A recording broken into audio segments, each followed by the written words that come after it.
Hello students, welcome back to my new video. आज मैं एक फेमस पोएट रोल्ड डाहल की लिखी एक फेमस पोएट्री के बारे में डिस्कस करूंगा जिसका नाम है टेलीविजन। सबसे पहले हम द पोएट रोल्ड डाहल के बारे में बात करेंगे। रोल्ड डाहल 20वीं शताब्दी के सर्वाधिक लोकप्रिय बाल साहित्यकारों में अग्रणी थे। उनकी कहानियाँ, कविताएं और उपन्यास न केवल मनोरंजन प्रदान करते हैं बल्कि समाज की अनेक कमियों पर तीखा व्यंग्य भी करते हैं। उनकी शैली सरल, हास्यप्रवण, चित्रात्मक और बालक मनोविज्ञान को समझने वाली है। टेलीविजन उनकी प्रसिद्ध व्यंग्यात्मक कविता है जो वास्तव में बच्चों को एक संदेश देती है। टेलीविजन के प्रति टेलीविजन के अति उपयोग से बच्चों और पुस्तकों की दुनिया को अपनाओ। यह कविता बालकों में बढ़ती टीवी एडिक्शन अर्थात टीवी पराधीनता पर गहरी चिंता प्रकट करती है। डाहल ने अपने विशेष व्यंग्य, तुकांत और लयात्मक शैली के साथ एक ऐसा चित्र खींचा है जो पाठकों को हंसी भी दिलाता है और साथ ही भीतर तक झकझोरता भी है। अब टेलीविजन टाइटल का अर्थ क्या है इसके बारे में बात करेंगे।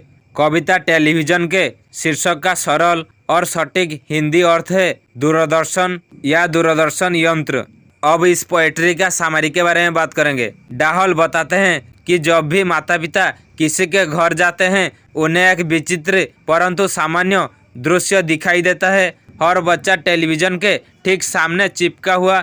कभी कहते हैं बच्चे टीवी के सामने मूर्ति की तरह जड़ हो जाते हैं। वे घंटों स्क्रीन को घूरते रहते हैं, न हिलते हैं, न बोलते हैं, न सोचते हैं, बस देखते रहते हैं। वे रोते पीटते नहीं, इसलिए माँ बाप खुश रहते हैं कि बच्चा शांत है। कभी इसका व्यंग्यपूर्ण वर्णन करते हैं कि जैसे टीवी ने बच्चों को सम्मोहित कर दिया हो। कभी माता पिता से मजाकिया लहजे में कहते हैं आप तो बच्चों से टीवी हटाने की बात सुनकर डर जाते हैं, लेकिन यह डर आपका अपना किया हुआ है क्योंकि बच्चे आदत डाल चुके हैं।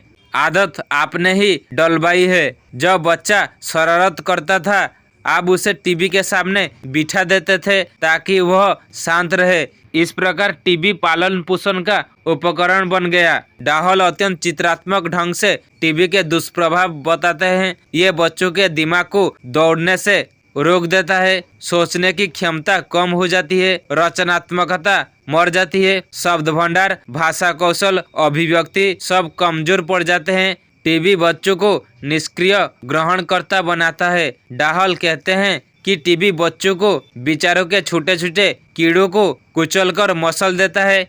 यह रूपक अत्यंत प्रभावशाली है। बच्चे के दिमाग में नए विचार कीड़ों की तरह जन्म लेते हैं जिन्हें टीवी मार देता है। डाहल अतिशयोक्ति का प्रयोग करते हुए बताते हैं कि टीवी देखने वाले बच्चों का दिमाग नरम दलिया, जेली या पिघलते हुए पनीर जैसा बन जाता है। ये उपमाएं हास्य पैदा करती है पर बच्चों की बुद्धि शक्ति पर पड़ने वाले प्रभावों को प्रतीकात्मक ढंग से दर्शाती भी है। कभी जब कहते हैं टीवी सेट को फेंक दो तो वे कल्पना करते हैं कि माता पिता तुरंत विरोध करेंगे। वे कहेंगे फिर बच्चे क्या करेंगे, वे तो तोड़फोड़ मचाएंगे, वे हमें जीने नहीं देंगे। कभी इस डर का मजाक उड़ाते हैं और कहते हैं शुरू में वे शोर मचाएंगे, चिल्लाएंगे, तंग करेंगे, लेकिन कुछ ही दिनों में वे किताबें उठाकर पढ़ने लगेंगे।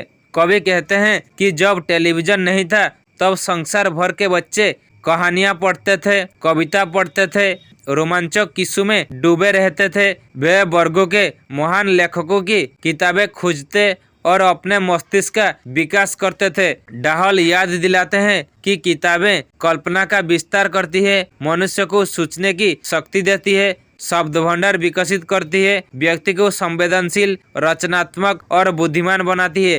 टीवी हटाकर उसकी जगह पुस्तकालय बना देना भी डाहल का अंतिम समाधान है। अब इस कविता का मेन थीम, मूल भाव के बारे में बात करेंगे। इस कविता का मुख्य संदेश यह है कि टेलीविजन बच्चों की कल्पना शक्ति को नष्ट करता है। ये सोचने समझने की क्षमता को कुंद कर देता है। बच्चे बाहर खेलना, बातचीत करना, रचनात्मक कार्य करना और सबसे बढ़कर पढ़ना सब भूल जाते हैं। माता पिता बच्चों के लिए टीवी को पालनकर्ता या शांत रखने का साधन बना देते हैं। परिणाम स्वरूप बच्चे निष्क्रिय, कल्पना विहीन और मानसिक रूप से अपूर्ण विकसित होते हैं। समाधान मात्र एक, घरों में टेलीविजन हटाकर उसकी जगह पुस्तकालय स्थापित किया जाए।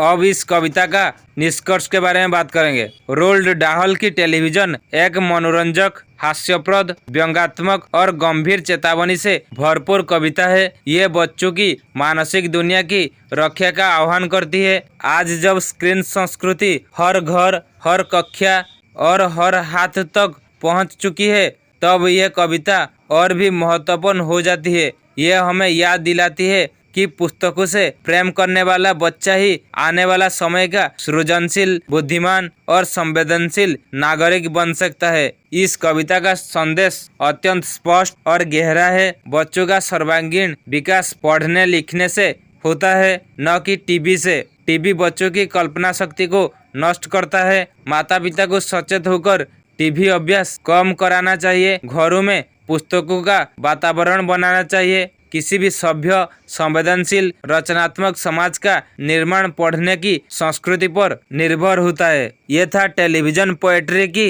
एक्सप्लेनेशन।